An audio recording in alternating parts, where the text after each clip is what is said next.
প্রায় ৩৫,০০০ কোটি টাকার এই প্রজেক্ট আজকে অনুমোদন হয়েছে। বিভিন্ন স্টাডি কমপ্লিট হওয়ার পর এটা আজকে অনুমোদন হয়েছে। এখানে একটা বিশাল রিজার্ভার থাকবে। আমরা এই পানিটাকে এখানে জমা রাখবো, বর্ষার পানিটাকে আমরা সেটা পাস করব, এবং ন্যাচারাল ওয়াটার আছে, বৃষ্টির পানি আছে, সবকিছু মিলিয়েই তো আমরা এই প্রকল্পটা গ্রহণ করেছি। ৬ দশকের অপেক্ষার অবসান, অবশেষে দেশীয় অর্থায়নেই হচ্ছে বহুল আলোচিত পদ্মা ব্যারেজ প্রকল্প। প্রায় ৩৫,০০০ কোটি টাকা ব্যয়ে এই মেগা প্রকল্প বুধবার অনুমোদন দিয়েছে জাতীয় অর্থনৈতিক পরিষদের নির্বাহী কমিটি একনেক। সচিবালয়ে প্রধানমন্ত্রী তারেক রহমানের সভাপতিত্বে অনুষ্ঠিত একনেক সভায় ৯টি প্রকল্প অনুমোদন দেওয়া হয়, যার মোট ব্যয় ধরা হয়েছে ৩৬,৬৯৫ কোটি টাকা।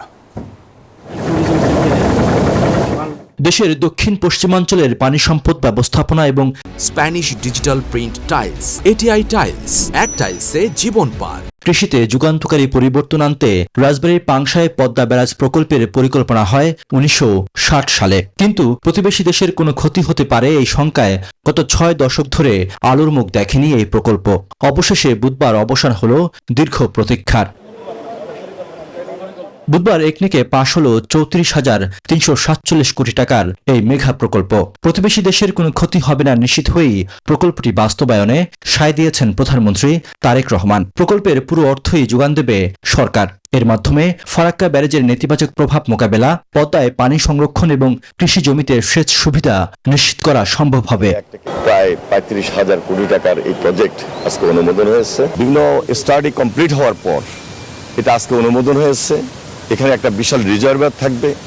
আমরা এই পানিটাকে এখানে জমা রাখবো, বর্ষার পানিটাকে আমরা সেটা পাস করব, এবং ন্যাচারাল ওয়াটার আছে, বৃষ্টির পানি আছে, সবকিছু মিলিয়েই তো আমরা এই প্রকল্পটা গ্রহণ করেছি। প্রকল্পের নথি থেকে জানা যায়, শুষ্ক মৌসুমে ব্যারাজটি প্রায় ২৯০ কোটি ঘনমিটার পানি ধরে রাখবে, নিশ্চিত করবে ২৮ লাখ হেক্টর আবাদি জমিতে পানি সরবরাহ। কর্মসংস্থান হবে ৯.৫ লাখ মানুষের। এছাড়া প্রকল্প থেকে উৎপাদিত হবে ১১৩ মেগাওয়াট জলবিদ্যুৎ।